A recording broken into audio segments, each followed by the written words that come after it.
मेरी बहन का बेटा शहर में पढ़ने आया तो मैंने उसे अपने घर पर रख लिया क्योंकि मैं अकेली होती थी। पति मुल्क से बाहर होते थे। पति से बात की तो वो मान गए। मेरी बहन का बेटा मेरा बहुत ख्याल रखता था। बाजार से कुछ भी लाना होता तो वो ला देता।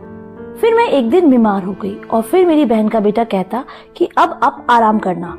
रात को वो मुझे दूध के साथ दवा खिलाकर चला जाता। जब सुबह उठती तो मुझे बहुत सुकून होता। एक दिन मेरे पेट में बहुत दर्द हो रहा था। डॉक्टर के पास गई। डॉक्टर ने कहा कि तुम गर्भवती हो। मेरी तो जान निकल गई और आसमान मेरे सर पर आ गिरा। मैं आश्चर्य से डॉक्टर की शक्ल को देख रही थी जो मुझ पर ऐसा धमाका कर चुकी थी कि मेरी सोचने और समझने की क्षमता ही खत्म हो चुकी थी। मुझे ऐसा लग रहा था कि मुझ पर आसमान ही आ गिरा हो। ऐसा कैसे मुमकिन था? मैं मान ही नहीं सकती थी। मैंने डॉक्टर साहिबा से कहा कि आपको जरूर कोई गलतफहमी हुई है, मुझे सिर्फ पेट दर्द की शिकायत है। वो मुझे देखकर मुस्कुराने लगी और मेरे सामने मेरी रिपोर्ट रख दी। कहने लगे कि 3 साल से तो आप मुझसे इस चीज का ट्रीटमेंट करवा रही हैं। अब आपको अल्लाह ने खुशखबरी सुनाई है तो आपको उनका शुक्रिया करना चाहिए। बेयकीनी से काम नहीं लेना चाहिए। मैं अपनी रिपोर्ट देखकर बदहवास हो गई थी। मुझे नहीं मालूम था कि मेरी जिंदगी में ऐसा भयानक मोड़ आ जाएगा। मैं तो सुनकर ही चकरासी गई थी। मेरी शादी को 4 साल हो चुके थे। मेरे शौहर की नौकरी बाहर के मुल्क में थी। वो साल में बस चंद महीनों के लिए ही पाकिस्तान आते थे और उस वक्त मेरी ख्वाहिश थी कि उस दौरान मैं उम्मीद से हो जाऊं ताकि मेरा दिल बच्चे में लग जाए। लेकिन हर बार मुझे मायूसी का ही मुंह देखना पड़ता था। लेकिन अभी तो वो परदेश में थे। मैंने डॉक्टर से कुछ न कहा, अपनी रिपोर्ट पकड़ी और मरे मरे कदमों से बाहर आ गई। मेरे दिमाग ने उस वक्त बिल्कुल काम करना बंद कर दिया था। ये कैसे हो सकता है? मैं और माँ। मेरे घर से क्लिनिक का रास्ता बस एक गली की दूरी का था, लेकिन मुझे अपने कदम इतने भारी लग रहे थे जैसे मेरे कंधों पर कोई बहुत भारी बोझ डाल चुका हो। हम 2 ही व्यक्ति थे। घर में दूसरा तो कोई था नहीं। एक मैं और दूसरा माजिद, मेरी बहन का बेटा। मेरा दिमाग मुकम्मल तौर पर सोचने से कमजोर हो चुका था। क्या सोचती, कैसे सोचती? माजिद मेरा सगा भांजा था, मेरी सगी बहन का बेटा।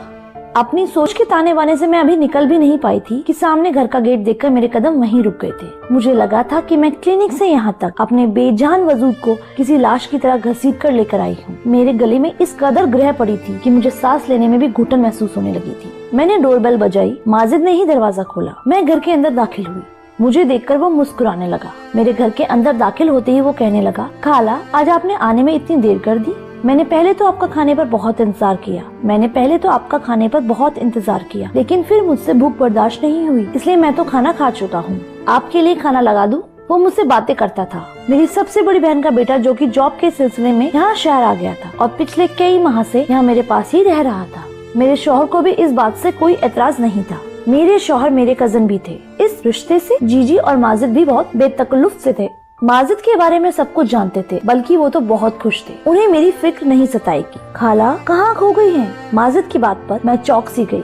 मैंने कहा, कुछ नहीं, मुझे भूख नहीं है, सर में दर्द है, मैं अपने कमरे में जा रही हूँ।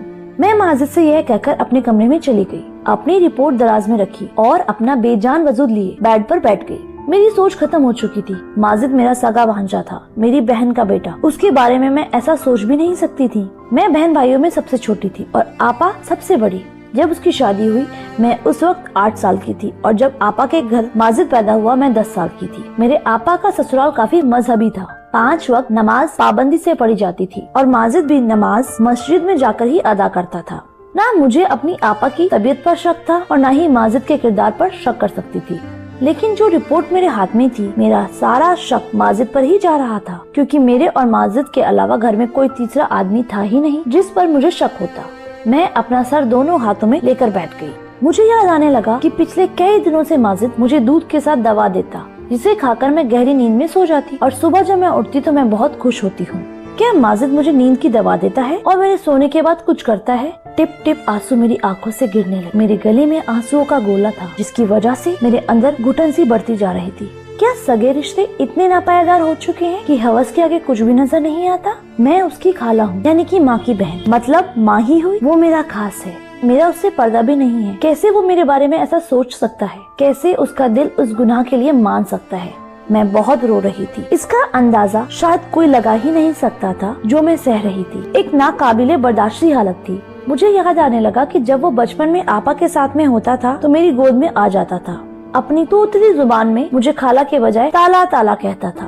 मैं सबसे छोटी थी और वो आपा की सबसे पहली औलाद, इसलिए मायके में उसका सबसे ज्यादा वक्त मेरे साथ ही गुजरता था। तब मेरी शादी होने वाली थी। तब वो नया नया कॉलेज में गया था। मुझे मजहर के नाम से बहुत चिढ़ा करता था। कहता था कि आप इतनी खूबसूरत मनमोहिनी सी हैं, और वो एक लंबे चौड़े गबरू जवान से, और ऊपर से हैं भी बहुत गुस्से वाले। खाला, मजहर अंकल आपके साथ बिल्कुल सूट नहीं करेंगे। आपके लिए तो कोई मुझ जैसा स्मार्ट सा लड़का अच्छा लगेगा। हर वक्त वो मुझे मजहर के हवाले से छेड़ता रहता, हंसता रहता, मजाक करता था। मैं उसे बस घूरती रहती थी, और मेरी और उसकी अंडरस्टैंडिंग भी बहुत अच्छी थी। जब वो यहाँ आया था, मुझसे देर रात तक बातें करता रहता था, हंसता था, मजाक करता था। अब भी यही कहता है कि मुझे लगता है कि मजहर अंकल ने प्रदेश में किसी मीम से शादी कर ली है, तभी तो वापस आने का नाम नहीं लेते। जब मैं उसे गुस्से से घूरती तो हंसने लगता। उसे देखकर कभी मुझे ऐसा नहीं लगा था कि वो मेरे साथ ऐसी घटिया हरकत भी कर सकता है। मैं इन्हीं सोचों में घूमती, तभी माजिद मेरे दरवाजे पर दस्तक देकर अंदर आ गया। अब भी उसके हाथ में दूध का गिलास और मेडिसिन थी। वो बड़े नॉर्मल अंदाज में मेरे सामने बैठ गया, लेकिन उसके बेड पर बैठते ही मैं खौफ से पीछे हट गई, जैसे ना जाने वो क्या कर देगा। और ये जाहिर सी बात थी, जो कुछ भी डॉक्टर से सुनकर आ रही थी। मेरी जगह उस वक्त कोई भी होता, वो भी ऐसे ही खौफ में आता।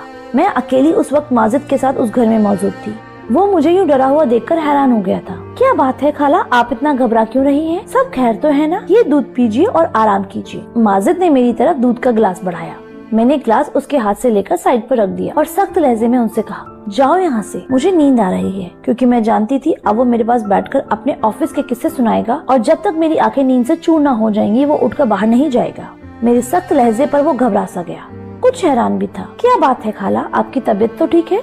शायद मेरे रूखे लहजे से वो परेशान हुआ था। मुझे उस पर और भी गुस्सा आने लगा। कैसे कैसे ड्रामे वो मेरे सामने रच रहा था, जैसे बहुत मासूम हो, अनजान हो, बहुत नेक हो। पहले तो मेरा जी चाहा कि एक जोर से थप्पड़ उसके मुंह पर मार डालूं और फिर अपनी रिपोर्ट उसके सामने दे मारूं। देखो तुम्हारी शराफत का सबूत, और उसको धक्के देकर बाहर निकाल दो। लेकिन मैं चाहती थी कि उसे रंगे हाथों पकड़ूं, वरना वो मुकुर जाएगा। मेरे सर में दर्द है, मुझे तो बिल्कुल जगाने के लिए मत आना, मैं सोना चाहती हूँ। मेरे उकड़े लहजे के सामने वो चुप सा था और उठकर कमरे के दरवाजे तक चला गया। आप आराम करो, और हाँ, दूध जरूर पी लीजिएगा, खाना भी नहीं खाया हुआ है आपने। मुझे दोबारा से दूध पीने को कह के वो कमरे से बाहर चला गया। मैं वही तो जानना चाहती थी कि दूध और दवा खिलाकर ये कौन सा घिनौना खेल मेरे साथ खेलता है। मैंने वो दूध का गिलास लिया और उसे खिड़की से बाहर फेंक दिया, जो बाहर गली की तरफ खुलती थी, और मेडिसिन भी दराज में रखकर लाइट बंद करके कमरे में सो गई। अब मुझे उस वक्त का इंतजार था जब माजिद मेरे कमरे में आता है। 1 घंटा गुजर चुका था, लेकिन मेरे कमरे में कोई नहीं आया।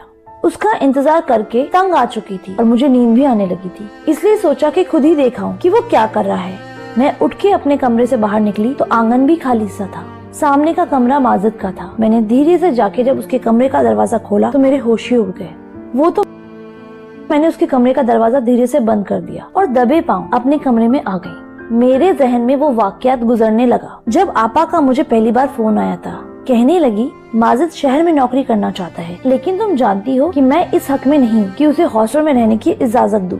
कई किस्म के नौजवान होते हैं, मेरा माजिद सीधा साधा सा है, कहीं गलत लोगों में न फंस जाए, सिगरेट और दूसरे नशों का आदी न हो जाए। तुम तो जानती हो कि हमने कैसे उसकी देखभाल की है। मेरा बच्चा तहज्जुद गुजार है, लेकिन जहाँ लड़के रहते हो वहाँ 100 बुराइयाँ होती हैं। इसलिए अगर तुम उसे अपने घर में रख लो तो मुझे इत्मीनान रहेगा। उस वक्त तो मैंने बड़े ही फिराक दिली दिखाते हुए हामी भर ली थी कि माजिद मेरा भांजा ही नहीं बेटा भी है। जाहिर है वो मेरा सगा भांजा था और भांजे और बेटे में कोई फर्क नहीं होता। मेरा सिर दर्द से फटने लगा।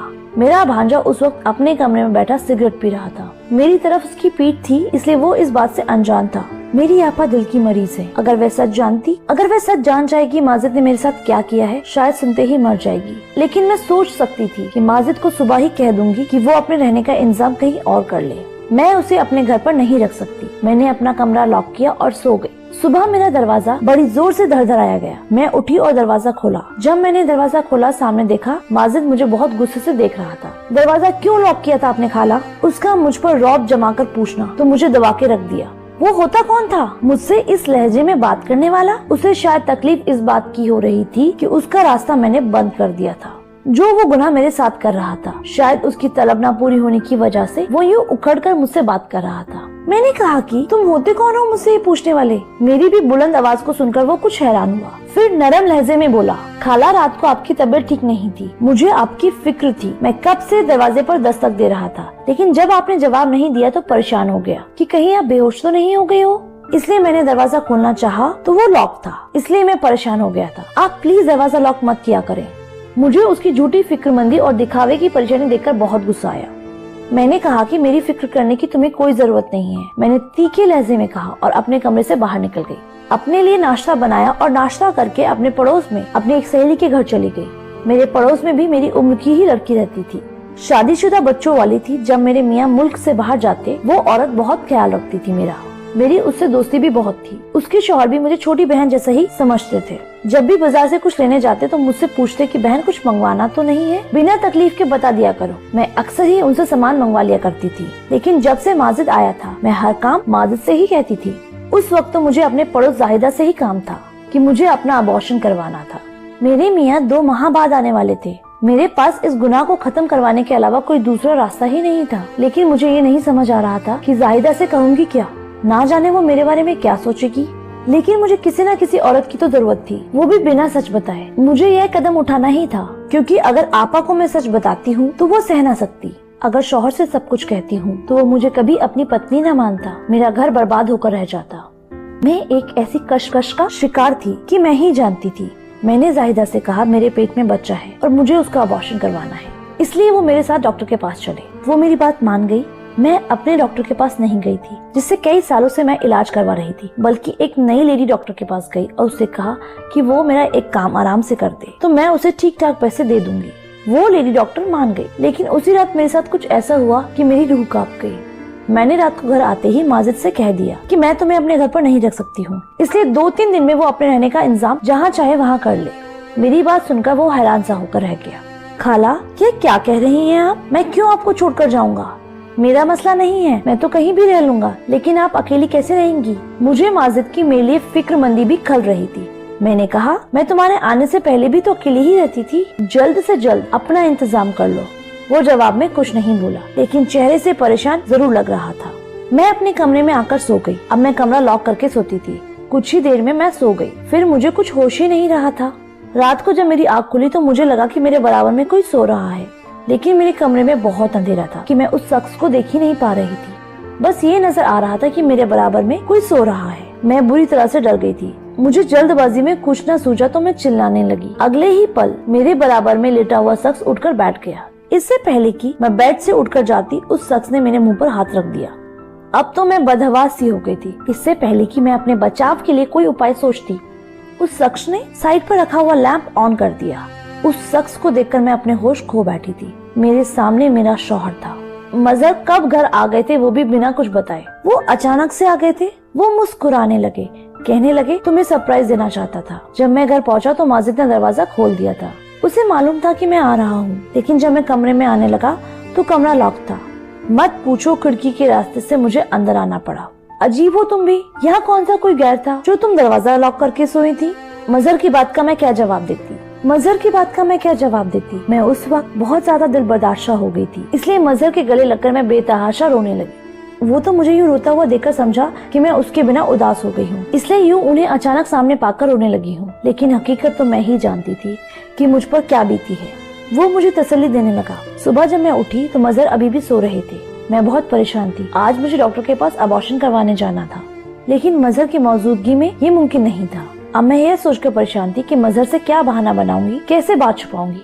मैं परेशानी से बाहर लाउंज में बैठी थी। तभी माजिद किचन से निकला। वो अपने लिए नाश्ता बना के टेबल पर रख रहा था और मुझे देखकर मुस्कुराकर कहने लगा, खाला कैसा लगा आपको अंकल का सरप्राइज? मैंने उसे नफरत से देखा और कहा, किस कदर ढीठ और ड्रामेबाज इंसान हो तुम। ऐसी मासूमियत से भरी अदाकारी कैसे कर लेते हो? शर्म नहीं आती तुम्हें? एक तरफ खाला कहती हो, दूसरी तरफ। मैं ये सब सहकर थक चुकी थी, इसलिए बिना लिहाज के मुंह पे जो भी आया उसे कहना शुरू कर दिया। और वो ऐसा ढीठ था कि अब भी मुझे हैरत से देख रहा था। कहने लगा, खाला क्या कह रही हैं आप? मुझे आपकी बात बिल्कुल समझ नहीं आ रही। मैंने ऐसा भी क्या किया है जो आप इस तरह से मुझसे बात कर रही हैं? माजिद की बात पर मैंने उसे ताजुब से देखा और अपने कमरे में चली गई। मजहर अभी भी सो रहे थे। दराज से अपनी रिपोर्ट निकाली और कमरे से बाहर आ गई। माजिद अब टेबल के पास खड़ा था। मैंने वो रिपोर्ट उसके मुंह पर मार दी, जो उसके चेहरे से टकराकर जमीन पर गिर गई, और कहा, ये पढ़ो और अपना गंदा चेहरा लेकर मजहर के उठने से पहले दफा हो जाओ मेरे घर से। मैंने गुस्से से दबे लहजे में कहा, क्योंकि मैं नहीं चाहती थी कि मजहर को इस बात की भनक भी लगे। माजिद ने वो रिपोर्ट जमीन से उठाकर खोली। जैसे ही उसने पढ़ा तो उसके चेहरे की रंगत उठ गई। चेहरे पर बदहवासी सी छा गई। इससे पहले कि वो कुछ बोलता, मजहर आंगन में आ गए थे। पता नहीं कैसे, लेकिन वो सीधा माजिद के पास गए और रिपोर्ट उसके हाथ से लेकर पढ़ने लगे। उन्हें देखकर तो मेरी जान ही मेरे तन से जुदा हो गई थी। मेरा घर बर्बाद हो जाएगा, मजहर तो मुझे तलाक ही दे देंगे। मैं बुरी तरह से चकरा कर गिर गई थी। जब मुझे होश आया तो मैं हॉस्पिटल में थी, मुझे ड्रिप लगी हुई थी। मजहर बड़ी संजीदगी से मुझे देख रहे थे। मेरी तो रूह फना हो गई थी। माजिद भी वहीं खड़ा था। मैं मजहर को देखकर रोने लगी। मैंने कहा कि मेरा कोई कसूर नहीं है मजहर। माजिद मुझे नींद की मेडिसिन देता था। मुझे कुछ पता नहीं है। खुदा के लिए मुझे तलाक मत दीजिए। मैं आपसे बहुत मोहब्बत करती हूँ। मैं आपके बगैर नहीं जी पाऊंगी। मैं बिस्तर पर लेटे लेटे हाथ जोड़कर मजहर से माफी मांग रही थी। वो मेरे पास आए, मेरे जुड़े हुए हाथों को अपने हाथों में लिया और कहने लगे, तुम परेशान मत हो, मैं तुम्हें नहीं छोड़ूंगा। मैंने तुम्हारे सारे टेस्ट नए सिरे से करवाए हैं। तुम प्रेग्नेंट नहीं हो। शायद किसी और की रिपोर्ट तुम्हारी रिपोर्ट से बदल गई थी। ना तुम गुनहगार हो और ना ही माजिद ने ऐसा कुछ किया है। तुम उसके किरदार पर शक मत करो। बस एक अलग रिपोर्ट के अदल बदल है। यह सब गलतफहमी है। माजिद की तरफ जब मेरी नजर पड़ी तो वो रो रहा था, बिना आवाज के आंसू बहा रहा था। मुझे देखकर मेरे पास आ गया, कहने लगा, खाला आपने सोच भी कैसे लिया कि मैं ऐसा कर सकता हूँ, वो भी आपके साथ। मैंने अपनी माँ में और आप में कोई फर्क नहीं देखा। मैंने तो कभी किसी गैर लड़की को भी नजर उठाकर नहीं देखा। तो आप मेरी माँ की जगह हैं। मैंने कहा कि मैंने तुम्हें नशे की सिगरेट पीते हुए देखा था। वो कहने लगा कि मैं नशे की सिगरेट हरगिज़ नहीं पीता। हाँ, कभी कभार अपना कमरा बंद कर सिगरेट जरूर पी लेता हूँ। आपका ख्याल इसीलिए रखता था कि मैंने अपना बचपन आपकी गोद में गुजारा है। इसीलिए जैसे मैं अपनी अम्मी के लिए खाने पीने और दवा का ख्याल रखता था, आपका भी रखने लगा। मुझे पता होता कि आपको मेरी वजह से तकलीफ होती थी तो मैं कभी भी यहाँ आता ही नहीं। वह रो रो कर अपनी बातों को वजाहत दे रहा था। एक गलत रिपोर्ट ने मुझे शर्मिंदा करके रख दिया था। क्या किया मैंने अपने भांजे के खिलाफ, ये नहीं सोचा था मैंने। लेकिन मेरे दिमाग में ये भी ख्याल नहीं आया कि अक्सर रिपोर्ट भी गलत निकल आती है। मैं सोच रही थी कि काश एक बार अपनी रिपोर्ट दोबारा से टेस्ट करवा ली होती तो ऐसा ना होता। धन्यवाद दोस्तों।